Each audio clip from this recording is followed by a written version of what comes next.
Hello, have a nice day. By the way, my name is Joregrace Porton Malacura, first year Bachelor of Elementary Education Generalist student at University of Manila, Pinaplata College. In LP 100, Lesson Planning and Design, with our course coordinator, Ms. Geraldine Familgan, gave us a task that served as our first exam for the second semester in this academic year 2021-2022. I searched for elementary lesson plan in the internet and I am going to evaluate it. Upon searching, I choose a detailed lesson plan for Science 3, Quarter 3, Module 1 for week 5 and 6 about force and motion. One guiding principle related to subject matter content is to observe the following qualities in the selection and organization of content. First, validity. Teaching the content that we ought to teach. According to the national standard explicit in the basic education curriculum, it also means teaching the content in order to realize the goals and the objectives of the course as laid down in the basic education curriculum. Second, significance. What we teach should respond to the needs and interests of the learners, hence, meaningful and significant.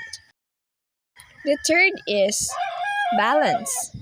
Content includes not only facts but also concepts and values.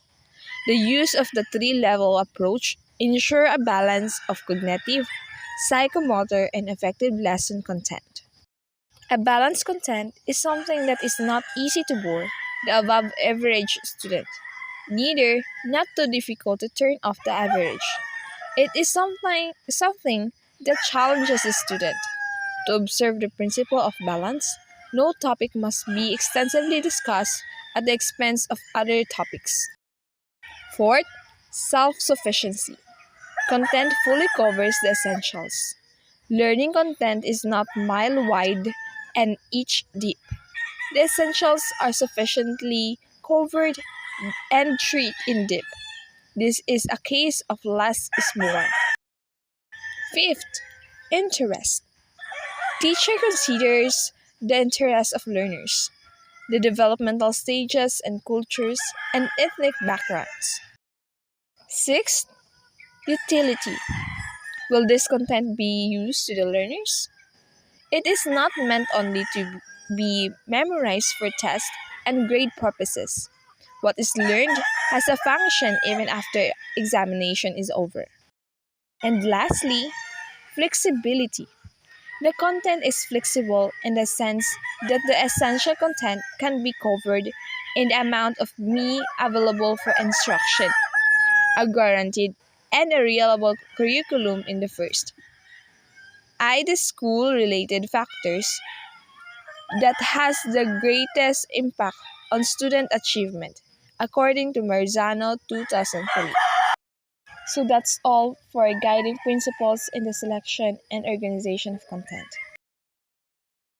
Okay, for the Science 3 Quarter 3 Module 1, about force in motion, the learning objectives are the following. Identify the force that affect motion. Determine the position of a person or an object relative to a reference point. And explain the essence of force in describing one's position and giving direction. But before that, what is learning objectives? A learning objectives or target specifies what a learner should know by the end of the lesson or module. It should include a measurable verb from the designated domain as well as student-centered approach. The first learning objective is belong to cognitive domain because it concerned with intellectual aspect of education, which also belong in the stage of understanding. The second learning objective is a psychomotor domain. This domain contains objectives pertaining to learning information such as curiosity, attitude, and values. And the last one is an affective domain. This domain is concerned with physical condition and motor abilities. The learning objectives are SMART because It will also be easier in our part to formulate a test that is valid to measure the attainment of our lesson objectives. The teacher will give an activity. He or she will present an image that shows force and motion to the pupils. And the teacher will ask, when do objects change position or direction? This is belong to concept formation, and I will mark this a check. Because for me, by the question, it meets the second learning objective.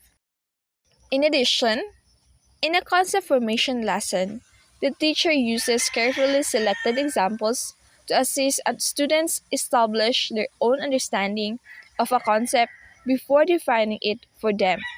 This method permits pupils to investigate an idea in greater depth than they might otherwise. After that, the teacher will ask a question again. What happens to an object when moved? This belongs to generalization, and I will mark this also a check. Because, for me again, it covered the first learning objective of this lesson. In addition, the praise of learning during which behavior occurs under condition other than those taught is known as generalization. People, setting, and etc. Generalization strategies are included in the lesson plan to help students retain skills taught and encourage use of those skills in a variety of situations. And lastly, the teacher will give a situation for the application strategy.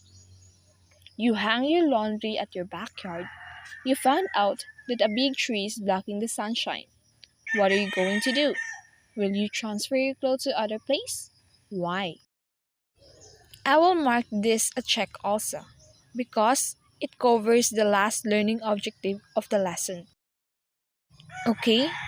Application provides activities that allow students to apply what they've learned in the classroom to new situation or context outside of the classroom, allowing them to connect it to their own life.